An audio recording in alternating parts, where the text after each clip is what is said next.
Tani Vlog Channel.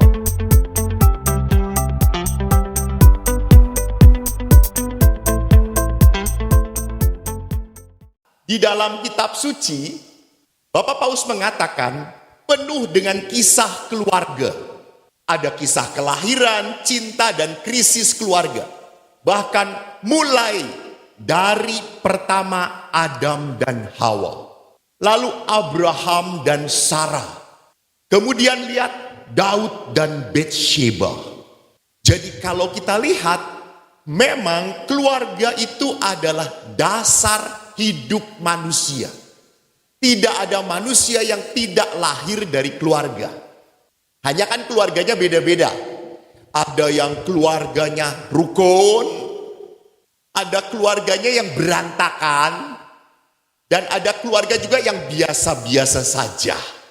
Kemarin saya menghadiri Indonesian Youth Day.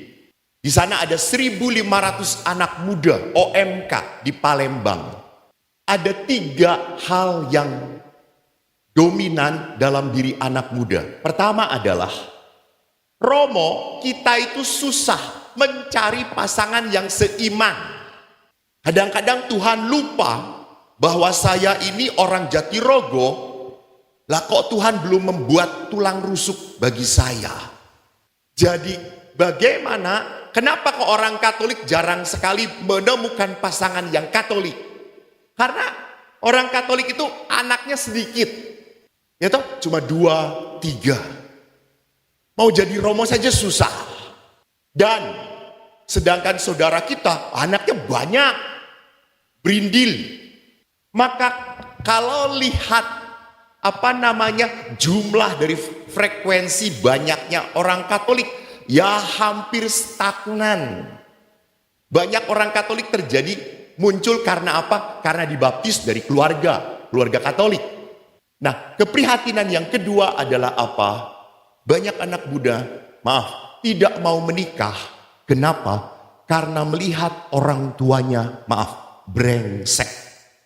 Ada perempuan yang mengatakan, Romo, saya tidak mau nikah. Saya tidak mau seperti mama saya. Mama saya ditinggalkan oleh papa. Dia pergi dengan wanita lain. Sak penae dewe. Kita tidak diurus. Lalu saya tanya, kamu tidak diurus kok gede? Ya saya diurus oleh gereja. Waduh hebat, pastor paroki ngurus kamu ya gitu ya. Tidak Romo, kami dapat bantuan dari gereja. Ya syukur. Tetapi apa yang saya mau katakan, banyak anak-anak ketakutan mau nikah. Jangan-jangan nanti kalau nikah pasangan saya pindah ke lain hati. Kalau tidak ke lain hati, yang ke lain body. Takut bahwa nanti pasangan tiba-tiba mati. Tiba-tiba pasangan tidak punya pekerjaan. Bagaimana ini? Dan yang terakhir adalah rupanya anak muda sekarang tidak punya hubungan intim dengan ayah. Ayah adalah sosok yang seringkali cool, diem, menakutkan. Jarang tertawa di rumah terbahak-bahak. Tapi kalau di pos ronda main gapleh, ditemani tuak, bisa ketawa terbahak-bahak. Jadi anak muda tidak akrab dengan orang tuanya. Maka lihat, kalau gereja Katolik memperlihatkan bahwa di dalam kitab suci itu penuh berisi dengan kisah-kisah keluarga, maka mari kita lihat. Pertama, Bapak Paus memperlihatkan bahwa perkawinan itu adalah proyeknya Tuhan. Di dalam kitab Kejadian, Bapak Ibu, di dalam kitab Kejadian, kisah kejadian itu ada 2. Kejadian pertama dan kejadian kedua. Itu ada tradisi Elohista dan Yahwista. Di Kejadian bab 2, bagus. Tuhan Allah itu menciptakan semuanya. Menciptakan manusia. Semua diserahkan pada manusia. Manusia memberi nama. Tapi manusia tidak menemukan teman. Akhirnya Tuhan berkata, tidak baik kalau manusia seorang diri saja. Maka lihat, Allah itu begitu peduli pada manusia. Allah itu begitu sayang pada manusia. Maka perhatikan, Allah memberikan penolong. Ingat Bapak Ibu, bahwa pasangan Anda itu penolong, bukan yang membuat repot. Sithik-sithik mah kopi nendi, mah gorengan nendi, mah pijeti mah. Semua tergantung. Bahkan saya selalu melihat perempuan itu adalah makhluk yang kuat banget. Walaupun sakit ditahan.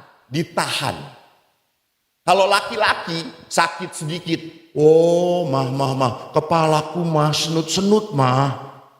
Obatnya opo? Ini tak peluk. Wah, langsung sembuh. Jadi lihat di sini bahwa Tuhan pun melihat pria dan wanita itu memang saling melengkapi. Berbeda, betul, dan saling melengkapi. Dan yang kedua, Bapak Paus memperlihatkan di dalam Amoris Laetitia, keluarga itu jalan kekudusan. Bapak Ibu, kalau untuk menjadi kudus itu gampang apa susah? Susah, betul. Kalau jadi wedus mudah.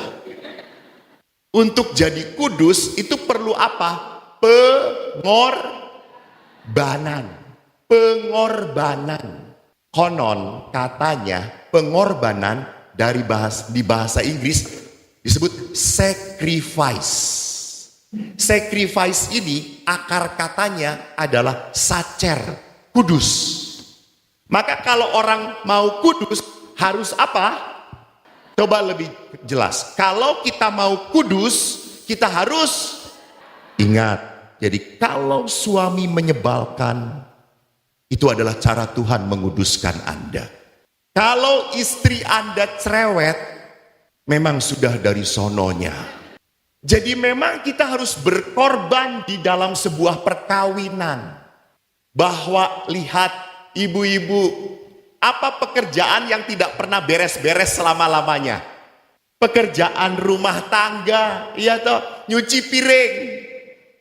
Pagi dipakai, siang kotor lagi. Nyuci baju, dipakai, disetrika, dikotorin lagi. Saya setrika lagi. Nah, saya lakukan dengan sukacita, itu cara pengorbanan saya. Ini tanda cinta saya.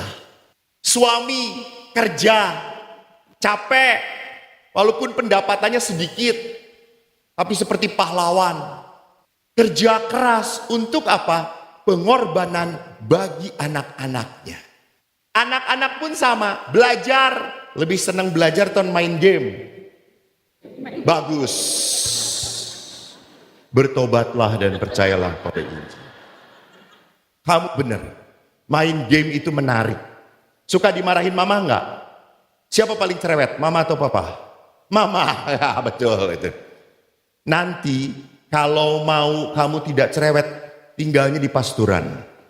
Pastur nggak akan cerewet. Kamu mau main game silakan, nggak sekolah silakan. Karena kamu bukan anakku. Jadi kenapa mama cerewet? Karena mama ingin kamu berhasil. Mama pun cerewet sebetulnya nggak mau. Tapi spontan.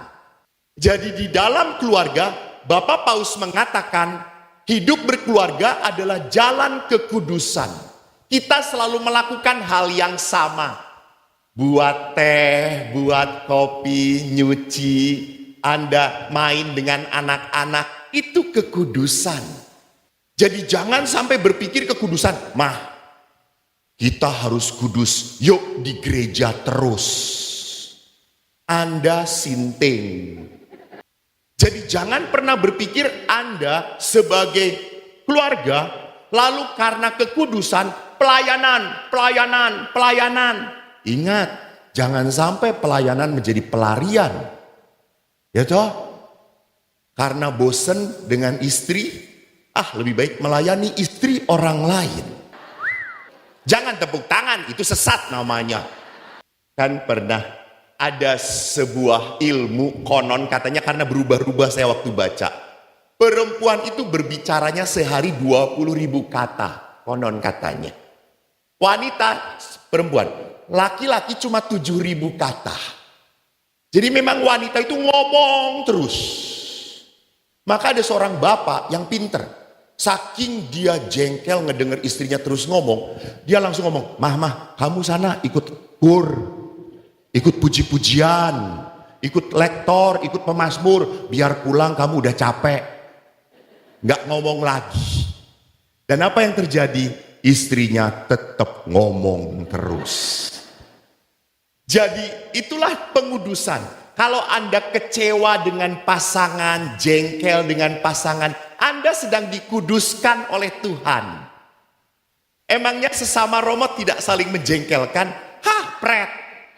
Emangnya sesama suster setiap ketemu, selamat pagi, Tuhan memberkati.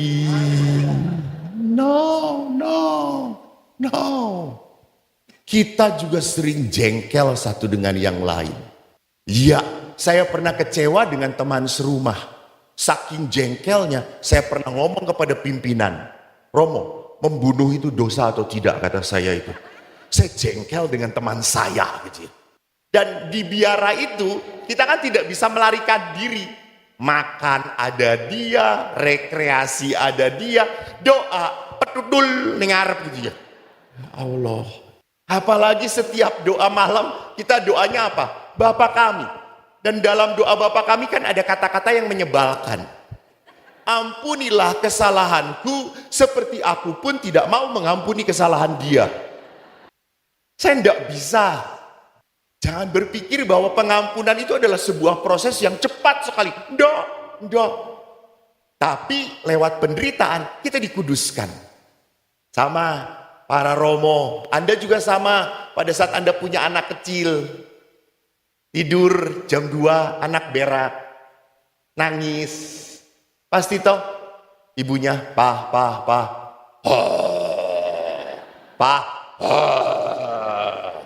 ibunya turun, bersihin, beresin. Itu kesucian, itu kekudusan. Jadi jangan pernah mengidentikan bahwa hidup keluarga itu kudus. Kita harus berada di dalam gereja dan di dalam pelayanan. Tidak. Pertama-tama pelayanan harus terjadi di mana? Di mana? That's good. Saya 25 tahun retret di Pratista, pendamping retret. Bapak Ibu tahu, anak-anak yang bermasalah adalah anak-anak prodiakon. Anak-anak aktivis. Mereka kecewa. Romo, papa mama itu punya waktu untuk pelayanan, tapi tidak pernah punya waktu untuk saya. Kecewa mereka. Maka tidak aneh setelah dewasa, mereka keluar dari gereja Katolik, mereka menikah sengaja bukan dengan seagama Katolik. Untuk apa? Menyakiti hati orang tuanya. Karena kecewa. Bapak saya aktif sekali saudara-saudara. Senin lektor, Selasa kur, Rebo Legio Maria, Kemis Jumat kunjungan orang sakit, Sabtu prodiakon, Minggu tugas di gereja. Kalau misanya 4, ya 4 kali bapak saya misa. Lebih rajin daripada romonya. Sampai saya ngomong kepada bapak, Pak, buat tenda saja di gereja sana gitu ya. Sampai adik saya yang kecil protes, Pak, bapak ini tidak punya waktu main dengan aku. Dan akhirnya bapak mengurangi. Jadi tidak pernah boleh pelayanan keluarga disingkirkan, dihindari demi pelayanan ke tempat lain. Keluarga dulu. Itu tempat pengudusan. Memang berat, memang susah. Karena kalau melayani orang lain itu kan ada terima kasih, menyenangkan. Kalau melayani suami kita cobain. Kasih aja kopi, Pak kopi. Oh. Tambah gula Ra. Enak Ra, Bu. Jadi datar. Bapak Ibu, para ibu harus tahu kenapa suami kayak gitu memang jarang omong. Tanya para romo, kalau kumpul para romo, yang sering kumpul ya, bukan yang Cuma 2-3 bulan lalu kumpul bareng pasti rame. Tapi kalau sering kumpul satu rumah, kita ngomong bingung, kehabisan tema. Kita meneng aja, ngomong apa? Mbah. Iya. Tapi coba lihat ibu-ibu atau suster-suster. Di mana 2 atau 3 orang wanita berkumpul, semua diomongin. Dari harga terasi sampai dengan Jokowi. Jadi memang kalau Anda berpikir Romo suami saya itu jarang ngomong, jarang ini. Pertanyaannya suami Anda itu jarang ngomong atau tidak diberi kesempatan omong? Saya pernah tanya kepada Bapak, waktu pacaran kata istri bapak-bapak itu sering cerita Pak. Tapi sekarang setelah nikah 10 tahun kata istri, kok Bapak diam saja? Mbok Romo lihat istri saya, Romo silahkan ngobrol dengan istri saya. Bisa nyela dia ngomong? Nggak bisa Pak, saya juga. Nah Romo sekali, saya seumur hidup kayak gitu Romo. Jadi lihat di sini, kita menguduskan itu berarti apa? Ngerti. Oh suami kayak gini, oh istri kayak gitu. Dan bagaimana gereja mengatakan apa? Tujuan perkawinan adalah menyejahterakan. Menyejahterakan. Nah yang ketiga, kita lihat perkawinan itu sakramen. Bagus. Apa artinya sakramen? Allah hadir dalam wajah pasanganmu. Maka indah sekali. Yang membuat istri bahagia harusnya suami. Yang bisa mendengarkan dan melayani suami adalah istri. Maka tidak aneh perkawinan membuat pasangan suami istri, lihat saja, hampir mirip satu dengan yang lain. Lihat dok pasangannya, hampir mirip satu dengan yang lain. Kenapa? Karena tidur bareng-bareng terus gitu ya. Dia menghembuskan napas, saya hisap, saya menghisap, dia menghembuskan gitu ya. Sebentuk. Jadi sakramen itu artinya itu. Bahwa Anda adalah orang yang eksklusif. Satu-satunya bisa menghadirkan Tuhan kepada pasangan Anda. Maka kalau Anda mengkhianati pasangan Anda mengkhianati Allah. Anda menyakiti istri Anda menyakiti Tuhan. Antoni Vlog Channel.